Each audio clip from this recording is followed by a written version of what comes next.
थाइना ममांगैदा खुलाकपा अमगे मथंता पोक्सबी मचानुपी अमा लैरम्मी नोंगमा महाकना मपागी लौतांग संगदा उचेक नाकलगा लैरम्मी मतमदुदा लाई पाखंग अमखक कोइथोरक्लम्मी अदुगा नुपीदु कोक हेक थेंगनरुरे नुपीदुगी फजबा सक्तमदु उरुबा मतमदा लाई पाखंगदुना मागी मचानुपा अमखक फंगजरो हाइना थौजाल पिनरम्मी लाइगी याथंग लेमना मांगबा यादबनिना खुलाकपगी मचानुपीदु मचानुपा अमा फंगजरे अदुबु मपा खुलाकपदी यामना सावरम्मी महाक खुंजा मायामगी ममांगदा इकाइबा नंगले मरमदी मागी मचानुपीना मपा मसक ताकपा ngamdaba मचानुपा अमा पोक्चरेदो मचानुपीना अंगांगदु सकलोन पुबा ngamba लाई पाखंग अमना पिनबिरम्बनि हाइना हाइजै अदुबु मपानसु खुंजा अमतनसु थाजबीद्रे नोंगमा हौखिबना नुपा मचादु कोइचेन चेंदुना सानबा मखोंगना चतुना ममागी मतुंग इनबा ngamlakle अंगांगदु चुंग फिराल चाना हम चारकपगी मतिक खुलाकपसु खोइरांगबा असुम हनगलक्लम्मी महाकना कमदौना अंगांगदु मांगहनसिगे हाइना मतम सुपदा खल्लगा लै नोंगमदी अंगांगदु ममागी मतुंग इंदुना पामदा चलमदे नुमित अदुदा मपुना अंगांगदु उमंगदा उहै अहाउबा थीबा चलुसि हाइदुना पुखी महाकना सिंगमाय अंगंबदा मांग थारगा हाना काखलम्मी अदुगा अंगांगदु काखलउ हाइना हाइरम्मी अंगांगदुना मतुंग इल्लगा काखलकपा मतमदा मपुना मथक्तगी नुंगदुम अमनी सट इंथरम्मी अदुबु अंगांगदुगी मनाक योक्सिलकपा मतमददी लसिंग मफोलगुमना इयांग यांगथोखरे अंगांगदुना इराय लाइना नुंगसिंगदु इंथोखी खुलाकपदु ngakpana खम थेंखरे अदुक चावबा नुंगदुना थेंगाइबदुदा अयो फावबा हाइदे महाक निंगहन्नबा पोक्लमदे मतुंगदा मदुगी खुदोंग साबदु अमुक फंगदबसु याय असुम हाइना खल्ली अदुना नुमित्तुदा अंगांगदु लोइसिनदबा यादे असुम हाइना महाक सब युंगना खनखरे मतुंगदा महाकना अचौबा उ अमखक यानबा हौरम्मी मसुनुपा अंगांगदु ngairaga lehlammi uduna turamdaigi matamda अंगांगदु uduna turakadaba maikairomda lepलागा nga u haina hairammi karisu khangjadaba अंगांगदुदी मदुमक पांथोकलम्मी मतमदुदा उपाय लेतबा अंगांगदु उदुना ननखरे मतौदु उबदा मपु खुलाकपदुना सोयदनमक्की अंगांगदु सिरमलगनि हाइना खलम्मी महाक हन्ना फावबा यंगलमदा मयुमदा हनखरे इमुंगदा चंगलगा फमुंगदा हिपलगा लैखरे अंगांगदुगी ममादु पामदगी हलकपा मतमददी मसादु लैरमद्रे कोइथी थीरबसु फंगद्रे नुमिदांगी मतमदा महाकि ममंगदा लाई पाखंगदु लाकलगा हाइरम्मी इबेमा नंग अइगी साबु कनानसु सोखनबा ngamloi महाक हौजिकमक अइना नपा खुलाकपगी थोंगाल फावबा थिबिरकलगनि अदुबु नमानसा युमदुदा कुइना लेथोकलगनु मखा माइकै पांगना लाओ अदुगा नहाकना नयुमदगी थोकलमदाइ मतमदा यनबा अमसु पुरकदबनि हारिबा यनबादुना हेक खोंगलकपा मफमदुदा अइखोइ अहुम उनसि असुमना हाइरमलगा लाई पाखंगदु मांगथोखरे खुलाकपगी मचानुपीदु मिटकब खंगथोक थोरकलम्मी हौगत्तुना थोंगालोमदा थोकलम्मी अदुगा मचाबु यंगजेरम्मी अदुबु महाकि मचादुदी उरमदे इमुंगदा अमुक चंगलकलगा ngaiहाक फमलगा लै इखंग खंगौदना असौबा उजाव अमखक लैमाइदा थाबगी मखोल तारखी तिंगक मांगकनदुना लैरिङै मचानुपादु इमुंगदा ग्रोंग हेक चंगलखी थोकिबा थौदोकि वारी पुमनमक ममादा तमलम्मी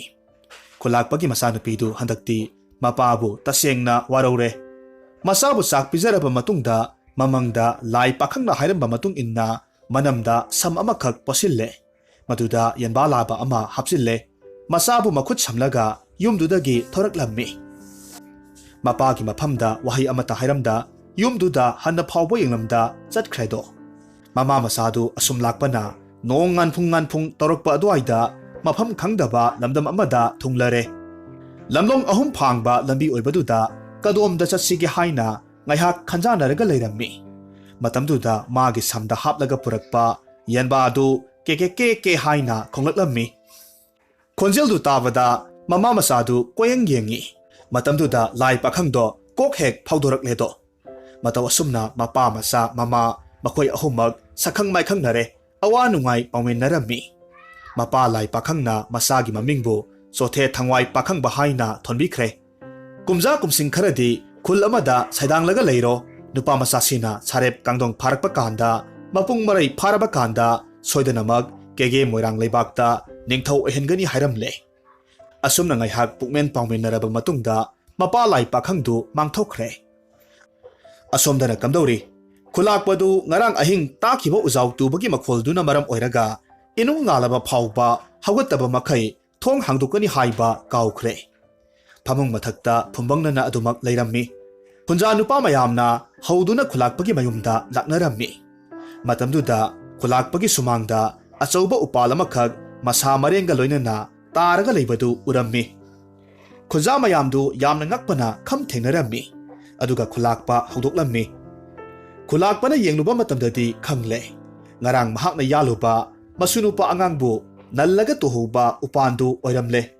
ꯃꯁꯤꯗꯒꯤꯗꯤ ꯄꯥꯈꯠꯄꯗꯒꯤ ꯃꯍꯥꯛ ꯅꯤꯡꯉꯣꯜ ꯀꯥꯗ ꯆꯪꯁꯤꯜꯂꯝꯃꯤ ꯑꯗꯨꯒ ꯃꯆꯥꯅꯨꯄꯤ ꯀꯧꯔꯨꯕꯗꯗꯤ ꯃꯆꯥꯅꯨꯄꯤꯗꯣ ꯂꯩꯔꯝꯗ꯭ꯔꯦ ꯑꯐ ꯐꯠꯇ ꯑꯆꯨꯝ ꯑꯔꯥꯟ ꯋꯥꯈꯜ ꯈꯟꯊꯗꯕ ꯃꯈꯩ ꯑꯆꯨꯝꯕ ꯋꯥꯔꯦꯞ ꯂꯧꯕ ꯉꯝꯗꯕ ꯃꯤꯅꯨꯡꯁꯤ ꯈꯪꯗꯕ ꯈꯨꯂꯥꯛꯄꯗꯨ ꯃꯆꯥꯅꯨꯄꯤ ꯀꯥꯏꯅ ꯃꯩꯁꯥ ꯂꯥꯡꯗꯨꯅ ꯋꯥꯅ ꯆꯥꯛꯅ ꯄꯨꯟꯁꯤ ꯂꯦꯟꯈꯤ ꯑꯁꯨꯝꯅ ꯃꯤꯅꯨꯡꯁꯤ ꯈꯪꯗꯕꯁꯤꯡꯗꯤ ꯑꯋꯥ ꯄꯣꯂꯣꯏꯅ ꯑꯣꯏꯒꯜꯂꯤ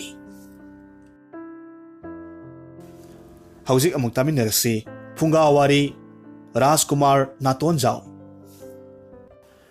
ꯋꯥꯔꯤꯁꯤ ꯃꯃꯥꯡꯗ ꯍꯥꯞꯂꯨꯔꯒ ꯀꯛꯈꯤꯕ ꯋꯥꯔꯤꯅꯤ ꯃꯁꯤꯒꯤꯗꯃꯛꯇ ꯃꯌꯥꯝꯅ ꯋꯥꯔꯧꯕꯤꯔꯣꯏ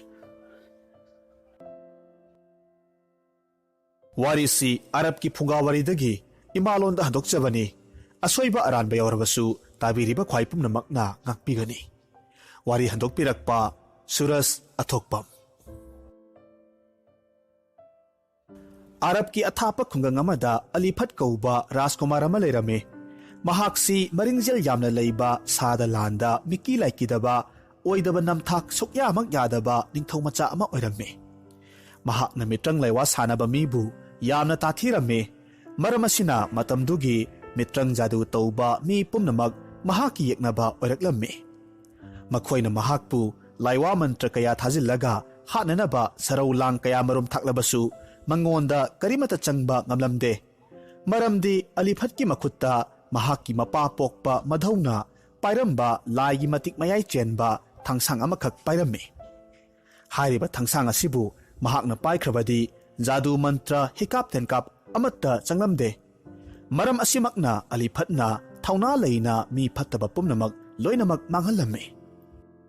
ꯑꯂꯤꯐꯠꯅ ꯃꯍꯥꯛꯀꯤ ꯄꯨꯟꯁꯤꯗ ꯈ꯭ꯋꯥꯏꯗꯒꯤ ꯄꯥꯝꯃꯨꯕ ꯑꯃ ꯍꯥꯏꯔꯒꯗꯤ ꯃꯈꯣꯏꯒ ꯌꯨꯝꯊꯪꯅꯕ ꯂꯩꯕꯥꯛꯀꯤ ꯅꯤꯡꯊꯧ ꯃꯆꯥꯅꯨꯄꯤ ꯅꯤꯖꯥꯃꯤꯅꯤ ꯅꯤꯖꯥꯃꯤ ꯍꯥꯏꯔꯤꯕ ꯔꯥꯖꯀꯨꯃꯥꯔꯤꯁꯤ ꯃꯇꯝꯗꯨꯗ ꯈ꯭ꯋꯥꯏꯗꯒꯤ ꯐꯖꯕꯤ ꯆꯪꯈꯣꯟꯕꯤ ꯑꯣꯏꯔꯝꯃꯤ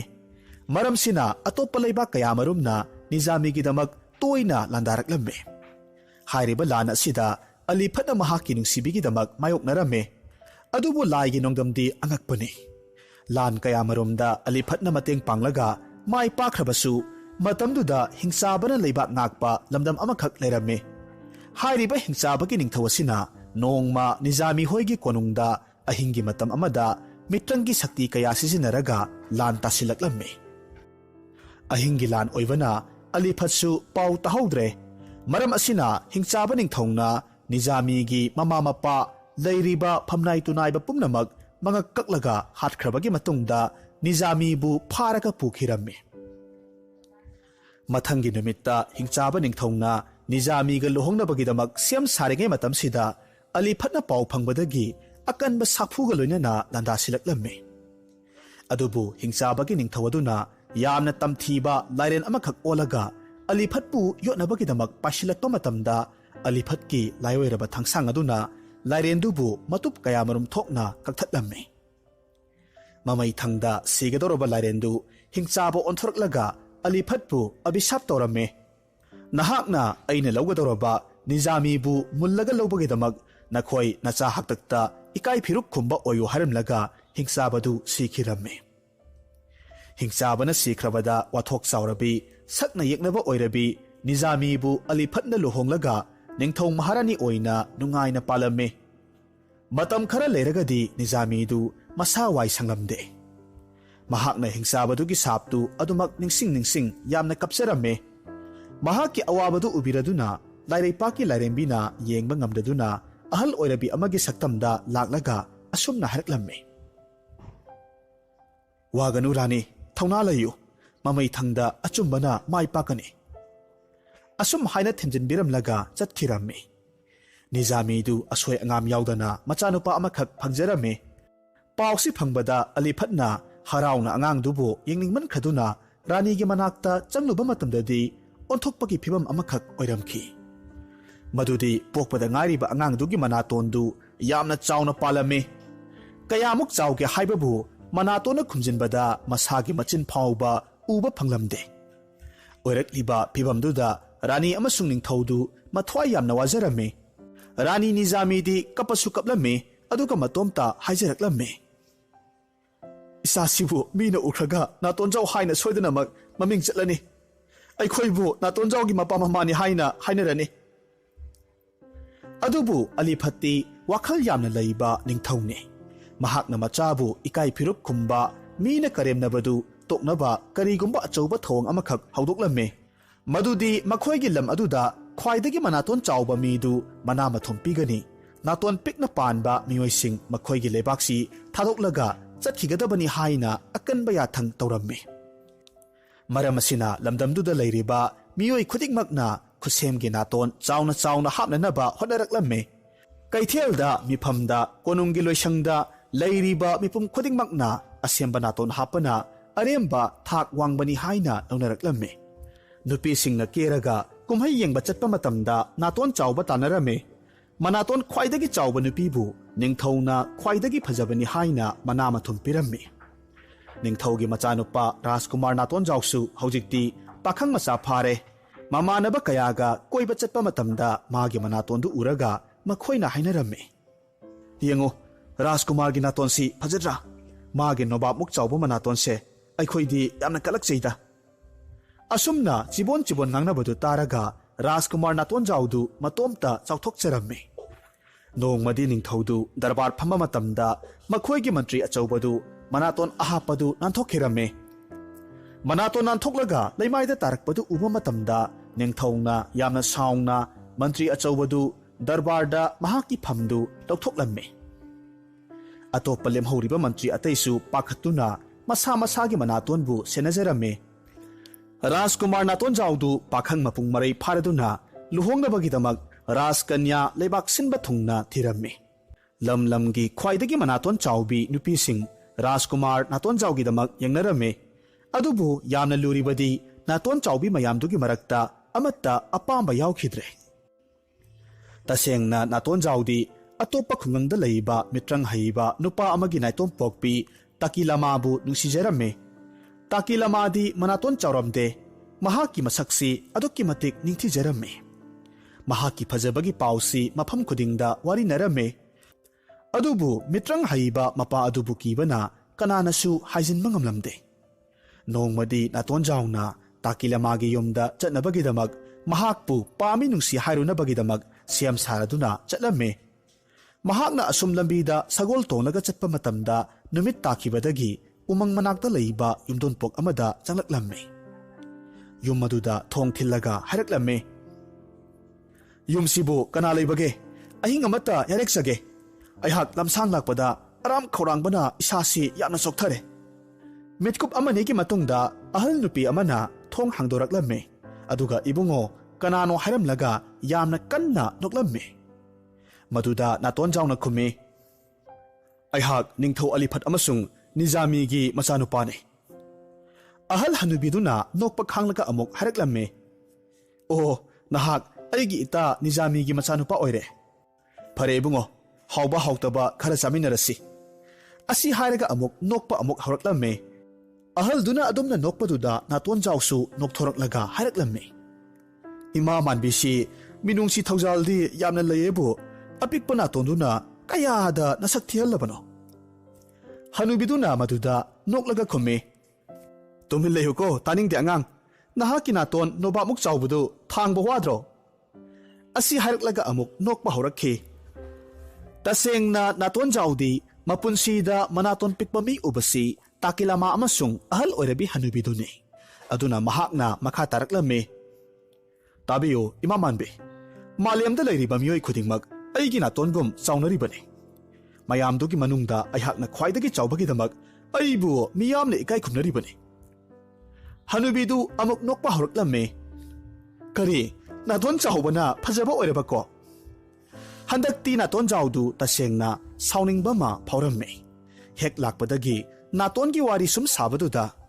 ꯑꯗꯨꯕꯨ ꯃꯍꯥꯛ ꯐꯥꯊꯔꯒ ꯃꯍꯥꯛꯅ ꯂꯥꯛꯄꯒꯤ ꯃꯔꯝꯗꯨ ꯍꯅꯨꯕꯤꯗꯨꯗ ꯁꯨꯒꯥꯏꯅ ꯇꯥꯛꯂꯝꯃꯤ꯫ ꯍꯅꯨꯕꯤꯗꯨꯅ ꯅꯨꯡꯁꯥ ꯁꯣꯔ ꯍꯣꯟꯗꯣꯛꯂꯒ ꯃꯗꯨꯒꯤꯗꯃꯛ ꯑꯣꯏꯔꯕꯗꯤ ꯑꯩꯒꯤ ꯂꯤꯆꯩꯁꯤ ꯄꯨꯈꯣ, ꯅꯍꯥꯛꯅ ꯈꯨꯗꯣꯡꯊꯤꯕ ꯇꯥꯔꯛꯄ ꯃꯇꯝꯗ ꯂꯤꯆꯩꯁꯤꯗ ꯈꯨꯔꯨꯝꯂꯒ ꯑꯩꯕꯨ ꯀꯧꯔꯛꯎ ꯑꯁꯤ ꯍꯥꯏꯔꯒ ꯄꯤꯕꯤꯔꯝꯃꯤ꯫ ꯑꯗꯨꯒ ꯂꯝꯕꯤꯗꯨꯁꯨ ꯇꯥꯛꯄꯤꯔꯝꯃꯤ꯫ ꯃꯊꯪꯒꯤ ꯅꯨꯃꯤꯠꯇ ꯅꯣꯡ ꯍꯦꯛ ꯉꯥꯟꯕꯒ ꯅꯥꯇꯣꯟꯖꯥꯎꯅ ꯇꯥꯀꯤꯂꯥꯃꯥꯒꯤ ꯃꯌꯨꯝ ꯇꯥꯅ ꯂꯥꯛꯂꯝꯃꯤ꯫ ꯍꯧꯖꯤꯛꯇꯤ ꯎꯔꯦ ꯌꯨꯝꯗꯨ ꯑꯋꯥꯡꯕ ꯇꯋꯥꯔ ꯑꯃꯈꯛ ꯑꯣꯏꯔꯝꯃꯤ꯫ ꯈ꯭ꯋꯥꯏꯒꯤ ꯃꯇꯣꯟꯗ ꯀꯥ ꯀꯌꯥꯃꯔꯨꯝ ꯂꯩꯕꯁꯨ ꯎꯔꯝꯃꯤ꯫ ꯀꯥꯐꯝ ꯁꯤꯔꯤꯗꯤ ꯑꯃꯠꯇ ꯌꯥꯎꯗꯦ꯫ ꯅꯥꯇꯣꯟꯖꯥꯎꯅ ꯀꯥꯈꯠꯅꯕ ꯍꯣꯠꯅꯕ ꯃꯇꯝꯗ ꯇꯤꯡꯈꯪ ꯄꯥꯟꯕ ꯎꯔꯤ ꯋꯥꯔꯤ ꯀꯌꯥꯅ ꯄꯜꯂꯝꯃꯤ꯫ ꯈ꯭ꯋꯥꯏꯗꯒꯤ ꯂꯨꯔꯤꯕꯗꯤ ꯃꯍꯥꯛꯅ ꯀꯥꯈꯠꯅꯕ ꯍꯣꯠꯅꯕ ꯃꯇꯝꯗ ꯃꯍꯥꯛꯀꯤ ꯑꯆꯧꯕ ꯃꯅꯥꯇꯣꯟꯗꯨꯗ ꯇꯤꯡꯈꯪ ꯀꯌꯥꯃꯔꯨꯝꯅ ꯊꯤꯟꯒꯥꯏꯕꯗꯒꯤ ꯏꯍꯤꯡ ꯅꯥꯍꯤꯡ ꯁꯥꯔꯝꯃꯤ꯫ ꯃꯅꯥꯇꯣꯟ ꯆꯥꯎꯕ ꯍꯥꯏꯕꯁꯤ ꯐꯖꯕ ꯅꯠꯇꯦ, ꯑꯊꯤꯕꯅꯤ, ꯑꯁꯣꯏꯕꯅꯤ ꯍꯥꯏꯕꯁꯤ ꯈꯪꯖꯔꯛꯂꯝꯃꯤ꯫ ꯍꯅꯨꯕꯤꯗꯨꯅ ꯀꯔꯦꯝꯅꯈꯤꯕꯁꯤꯡꯗꯨ ꯍꯧꯖꯤꯛꯇ ꯅꯤꯡꯁꯤꯡꯂꯛꯂꯝꯃꯤ꯫ ꯑꯁꯨꯝꯅ ꯌꯥꯝꯅ ꯋꯥꯅ ꯇꯋꯥꯔꯗꯨꯒꯤ ꯃꯊꯛꯇꯤ ꯌꯧꯖꯔꯝꯃꯤ꯫ ꯃꯍꯥꯛꯅ ꯇꯋꯥꯔꯒꯤ ꯃꯇꯣꯟꯒꯤ ꯊꯣꯡꯗꯨ ꯍꯦꯛ ꯍꯥꯡꯗꯣꯛꯄꯒ ꯇꯥꯀꯤꯂꯥꯃꯥꯕꯨ ꯃꯄꯥꯕꯨꯡꯅ ꯀꯅꯥꯃꯠꯇ ꯎꯍꯟꯗ ꯌꯥꯝꯅ ꯋꯥꯅ ꯊꯝꯂꯝꯕꯗꯨ ꯎꯔꯝꯃꯤ꯫ ꯑꯗꯨꯗꯒꯤꯗꯤ ꯃꯍꯥꯛꯅ ꯍꯥꯏꯔꯛꯂꯝꯃꯤ, ꯇꯥꯀꯤꯂꯥꯃꯥ, ꯑꯩꯍꯥꯛꯁꯤ ꯃꯁꯛ ꯈ꯭ꯋꯥꯏꯗꯒꯤ ꯊꯤꯕ ꯃꯄꯣꯛꯇ ꯄꯣꯛꯄ ꯔꯥꯖꯀꯨꯃꯥꯔ ꯅꯥꯇꯣꯟꯖꯥꯎꯅꯤ꯫ ꯅꯍꯥꯛꯅ ꯑꯩꯒꯤ ꯅꯨꯡꯁꯤꯕꯕꯨ ꯃꯤꯔꯥꯏꯒꯗꯧꯔꯤꯕ꯭ꯔꯥ? ꯇꯥꯀꯤꯂꯥꯃꯥꯗꯨ ꯑꯍꯥꯟꯕꯗ ꯔꯥꯖꯀꯨꯃꯥꯔꯗꯨ ꯎꯕ ꯃꯇꯝꯗ ꯅꯣꯛꯅꯤꯡꯂꯝꯕꯅꯤ꯫ ꯑꯗꯨꯕꯨ ꯊꯃꯣꯏ ꯁꯦꯡꯕ ꯏꯆꯝ ꯆꯝꯕ ꯃꯍꯥꯛꯀꯤ ꯃꯇꯧ, ꯃꯃꯥꯏ ꯃꯃꯤꯠꯏꯍꯤꯡ ꯅꯥꯍꯤꯡ ꯁꯥꯗꯨꯅ ꯋꯥꯅ ꯌꯧꯔꯛꯂꯤꯕ ꯃꯇꯧꯗꯨꯗ ꯌꯥꯝꯅ ꯅꯨꯡꯁꯤꯕ ꯐꯥꯎꯔꯛꯂꯝꯃꯤ꯫ ꯑꯗꯨꯗꯒꯤꯗꯤ ꯇꯥꯀꯤꯂꯥꯃꯥꯅ ꯑꯃꯨꯛ ꯈꯨꯝꯂꯛꯂꯝꯃꯤ, ꯑꯗꯣꯝꯕꯨ ꯀꯅꯥꯅ ꯁꯛ ꯊꯤ ꯍꯥꯏꯔꯤꯕꯅꯣ? ꯑꯗꯣꯝꯒꯤ ꯊꯃꯣꯏꯒꯤ ꯑꯁꯦꯡꯕ ꯃꯥꯏꯊꯣꯡꯗꯨꯅ ꯑꯩꯒꯤ ꯊꯃꯣꯏꯕꯨ ꯈꯨꯗꯨꯝ ꯆꯟꯈ꯭ꯔꯦ꯫ ꯑꯩꯍꯥꯛ ꯅꯍꯥꯛꯀꯤ ꯇꯥꯀꯤꯂꯥꯃꯥꯅꯤ꯫